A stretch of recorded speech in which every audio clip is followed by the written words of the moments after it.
예, 그래서 지금까지 그 사회적으로 국가적으로 돌봄 서비스를 제공하는 문제에 대해서 초점을 맞춰봤는데요. 네. 우리 자녀를 키우는 부모들은 누구나 알지만 이렇게 외부의 조력이 넉넉하다고 해가지고 뭐 그걸로 다는 아니지 않습니까? 맞습니다. 다시 네, 말해 네. 학부모, 부모들이 돌볼 수 있는 여건이 조성되는 문제도 굉장히 중요한 문제인데 그 부분도 좀 짚어주시죠. 예. 네, 그렇습니다. 결국 이제 방과 후의 가장 좋은 모델은 가족과 함께 하는 것이거든요. 그렇기 때문에 이제 대부분의 선진국에서도 방과 후 돌봄 활동이나 프로그램이 활성화되긴 했지만 거의 이제 5시나 혹은 6시에 종료되는 형태로 프로그램이 운영되고 있거든요. 하지만 아시다시피 이제 우리나라는 근로시간이 가장 긴 국가 중에 하나이고 또 부모님들이 자녀와 함께 하기 상당히 어려운 상황입니다. 실제 작년도에 방과 후 돌봄 연구를 수행하면서 아이들하고 되게 많이 대화를 나눠봤거든요. 그런데 이제 장시간 집에 가지 못하는 게 너무 힘들다라고 막 우는 아이도 있고요. 실제로 어떤 아이는 이제 초등 돌봄 교실에 있다가 이제 화장실에 갔는데 선생님이 이걸 놓친 거예요. 그래서 화장실에 갇혀 있다가 이제 밤늦게 구출된 적도 있어서 그게 너무 고통스럽다라고 얘기하는 경우도 있었습니다. 그렇기 때문에 이제 이런 근로시간 문제를 해결을 해야 되는데 올해부터 어쨌든 이제 52시간 근무제가 시행되긴 했는데 얼마나 성공적으로 정착될지는 앞으로 계속 모니터링 해야 될 것 같고요. 그리고 이제 52시간도 좀 제 생각에는 긴 것 같습니다. 스웨덴 같은 경우에는 이제 50시간 이상을 장시간 근로로 보는데 이 50시간 이상 장시간 근로하는 비율이 1% 미만이거든요. 우리나라는 이제 20% 훨씬 더 넘는 비율이니까 이런 근로시간 문제가 어쨌든 이제 이런 방과 후 돌봄 공백 해결을 위해서는 반드시 이제 해결돼야 될 문제인 것 가장 같습니다. 해결돼야 될 숙제입니다. 사실 이제 스웨덴 기업 같은 경우에는 이제 오후 4시 되면 거의 이제 퇴근을 하기 때문에 회의 시간을 절대 잡지 않거든요. 근데 이제 우리나라 같은 경우에는 거의 이제 퇴근 무렵 이제 6시 땡 되면 이제 아이를 빨리 픽업해야 돼서 나가려고 준비하고 있으면 회의합시다. 아니면 이제 회식합시다. 이제 이런 문화가 워낙 이제 당연시되고 있기 때문에 제가 이제 상담했던 워킹맘 중에는 정말 아이 보육 시간 이게 픽업 때문에 물도 안 마시고 그 줄여서 일하려고 그래서 커피도 안 마시고 화장실 안 가려고 물도 안 마시면서 그렇게 일을 해서 자기 이제 퇴근 시간 맞춰서 아이를 픽업하러 간다라고 그런 분들이 너무 많으시거든요. 이게 우리나라의 지금 조직 문화의 현실이지 않을까. 네. 최근 그 저출산 고령화 사회위원회에서 그 아이가 입학할 때는 네. 그 유연 근무제, 그러니까 10시까지 출근하는 제도를 좀 확대하겠다. 맞습니다. 그리고 네. 또 특이하게도 이제 자녀 돌봄 휴가제를 도입하겠다는 이런 걸 발표한 적이 있거든요. 네, 네. 그래서 이런 부분에 대해서는 좀 뭐 어떻게 생각됩니까? 올해 초에 발표된 정책이죠. 이제 초등학교 입학생 자녀를 둔 학부모의 부담을 덜어주기 위해서 초등학교 1학년이면 오전 10시에 출근해도 된다.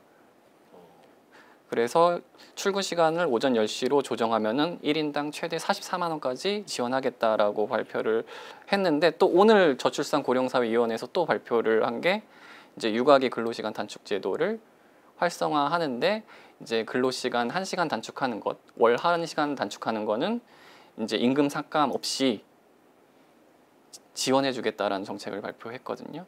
어쨌든 이제 이런 뭐 기존에 있던 좋은 유형 근로제도 있긴 하지만 이렇게 새롭게 그 육아기에 자녀들의 돌봄할 수 있는 기회를 더 많이 주는 제도들이 계속 만들어지고 있는 추세인 것 같긴 합니다. 반가운 일입니다. 네, 반가운 일이긴 한데 사실 어떻게 보면 이제 제도는 잘 돼 있는데 그것을 제도가 이제 제대로 이제 작동되고 충분히 활용되고 있느냐, 그러니까 좀 실효성이 있느냐 이런 문제가 더 우리 사회에 좀 더 큰 문제가 아닌가요? 그런 점에서는 어떻게 보세요? 네, 그 부분이 가장 문제입니다. 아무래도 모든 기업이 이 제도를 받아들이기 어렵죠. 그리고 오늘 또 그 저출산고령사회위원회에서 발표한 그 기사 밑에 또 댓글을 제가 확인해 봤거든요. 되게 비판적인 말들이 많더라고요. 나는 중소기업 다녀가지고 이런 제도 있어도 활용 못한다라는 비판이 지금 상당히 많은 상황이고요. 특히 이제 뭐 거의 중소기업 다니는 워킹맘들은 거의 제도를 활용하기가 어려운 상황입니다. 그렇기 때문에 이런 격차를 줄이는데 좀 더 초점을 맞춰야 되지 않을까라고 개인적으로 생각했거든요. 사실 이제 저는 기업이나 기관에 가서 현장에 있는 워킹맘과 워킹데이들을 이제 만나는 일을 주로 하다 보니 정말 지금 이제 박사님 말씀하신 것처럼 여러 가지 제도는 정말 지금까지 많이 발표가 됐고 오늘도 저도 이제 발표가 되고 나서 이제 인터뷰도 많이 하고 댓글도 봤지만 신뢰가 없습니다. 사실 올 초에 정말 반겼던 그 제도가 이제 초등학교 입학하는 자녀를 두신 분들 10시 출근한다고 그게 이제 발표가 돼서 정말 많은 분들이 환호했거든요. 근데 그걸 정말 이용했다, 혜택을 입었다는 분이 단 한 분도 없으세요, 일단은. 그래서 저희한테는 오히려 어떻게 하면 이거를 저희가 혜택을 입을 수 있냐, 어떻게 하면 이용할 수 있냐. 발표뿐이었어요? 실행이 안 따라간 그러니까 거예요? 그래서 이게 이제 한두 번이 아니다 보니 어떤 제도가 발표가 돼도 또 그러다 말겠지. 이제 이런 불신이 굉장히 크고 있는 상황이어서 그러니까 이제 항상 저희 전문가들이 이야기하는 거는 제발 여러 가지 부패식으로 제발 나열하지 말고 한 가지라도 제대로 했으면 좋겠다. 이제 그게 이제 뭐 유연근 문제도 마찬가지지만 육아휴직, 특히 이제 남성 육아휴직 제도 뭐 이런 것 하나라도 제발 제대로 실용성 있는 거를 한번 밀고 가보자라는 게 사실 저희가 주장하는 바거든요. 그 이제 정부와 공공기관이 솔선수범하겠지만은 민간 같은 경우는 활성화시키려면은 뭔가 좀 인센티브 같은 게 있어야 되지 맞습니다. 않을까 네, 싶거든요. 네. 가령 네. 이제 무슨 뭐 입찰이 있거나 그럴 때는 육아휴직 네. 제도나 이런 거를 일가정 양육 제도를 잘 그 한 기업에 같은 경우에는 뭐 혜택을 주거나 네. 그런 식으로 해서 전반적으로 좀 활성화시키고 좀 유도해 나가면 어떨까. 맞습니다. 이제 저희도 많은 이제 기업 경영자들을 뵈면 굳이 할 이유가 없는 거예요. 이렇게 이제 네, 맞습니다. 네, 그러다 보니 나중에는 정말 차라리 여성들을 고용하지 않겠다. 너무 피곤하다.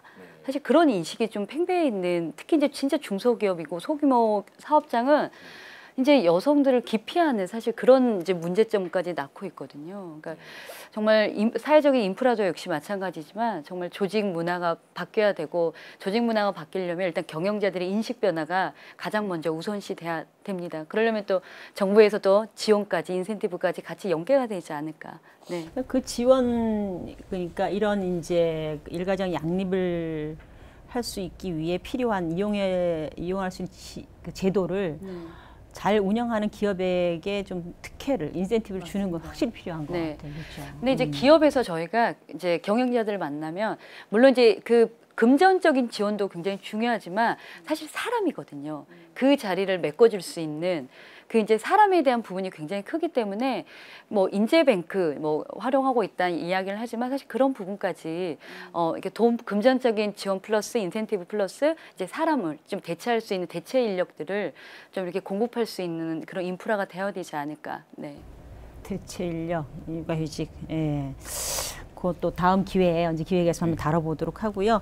지금 이제 가정에서 이제 부모들이 그 초등학교 자녀를 잘 돌볼 수 있는 환경 그 얘기를 지금 하고 있는데 예, 지금 큰 문제 중에 하나가 여러 가지 제도를 시행을 해봐도 자꾸 어머니에게 자꾸 책임이 집중된다. 맞습니다. 아빠들의 참여를 어떻게 하면 좋냐, 어떻게 이끌어낼 수 있겠느냐는 영원한 숙제인 것 같습니다.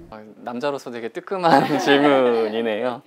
그 경제활동 인구조사 부가조사 결과를 보니까 그 아이가 낳았을 때 여성은 근로시간이 확 주는데 남성은 안 주는 것으로 나타났더라고요. 또 작년도 고용노동부에서 발표한 한국 남성의 가사 분담률이 이제 16.5%로 OECD 국가 중에 꼴찌였거든요.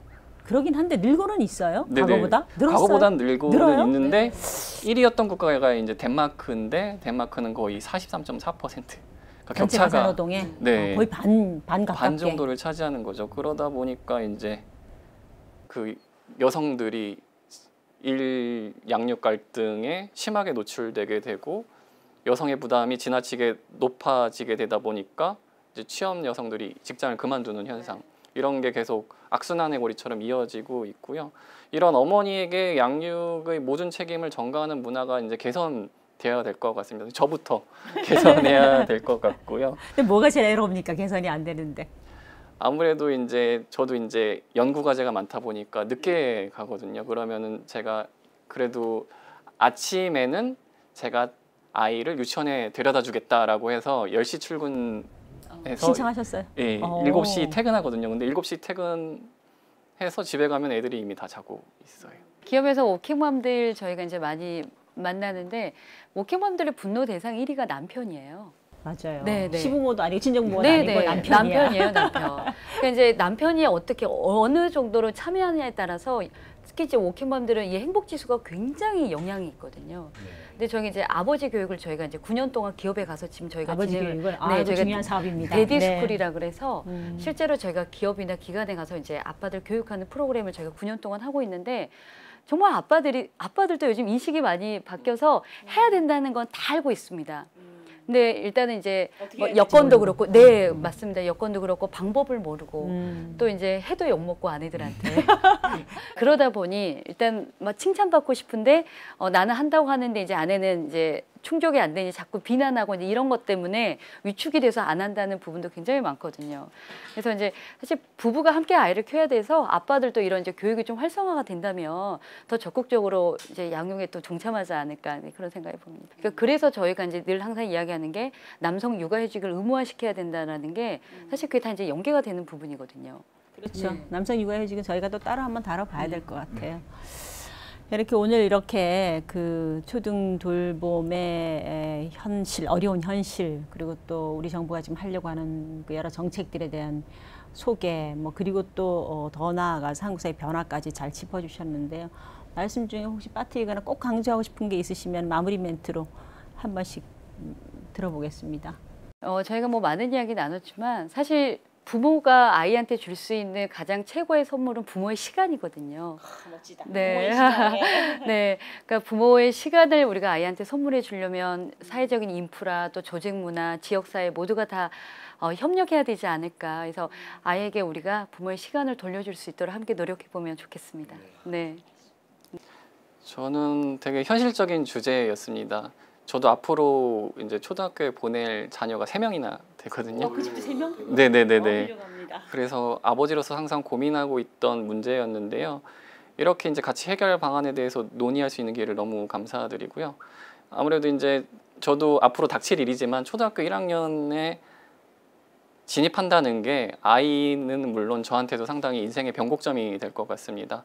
그래서 이런 중요한 시기에 아이와 그리고 부모님들이, 학부모님들이 그 행복하게 이 시기를 보낼 수 있는 뭐 관련 정책이나 뭐 사회에서 개선돼야 될 점 이런 부분들에 대한 뭐 사회적 담론들이 계속 이어져 나갔으면 좋겠습니다. 오늘 네. 우리 방송도 그 중에 하나일 네네네. 거고요. 네. 네. 오늘 말씀 정말 감사합니다. 오늘은 아이가 초등학교 입학하면서 생기는 돌봄 공백과 초등 돌봄 교실에 대해 이야기를 나눠봤는데요. 초등학교 입학 시기에 맞벌이 가정들이 겪고 있는 고통이 참 크다는 생각이 듭니다. 네, 많은 분들 공감하셨을 것 같은데요. 초등 입학 시기의 아동은 더 이상 워킹맘 혼자서 키울 것이 아니라 정부와 기업도 적극적으로 도와야 할 것 같습니다. 네, 그렇습니다. 워킹맘들이 가장 원하는 것은 더 많은 돌봄 교실의 숫자보다는 아이와 함께 할 수 있는 시간이라고 합니다. 아동의 행복한 성장을 위해 우리 사회가 더 많이 고민하고 배려했으면 합니다. 오늘 함께해 주신 두 분 감사드립니다. 저희는 다음 시간에 새로운 인구 이야기로 찾아뵙겠습니다. 감사합니다.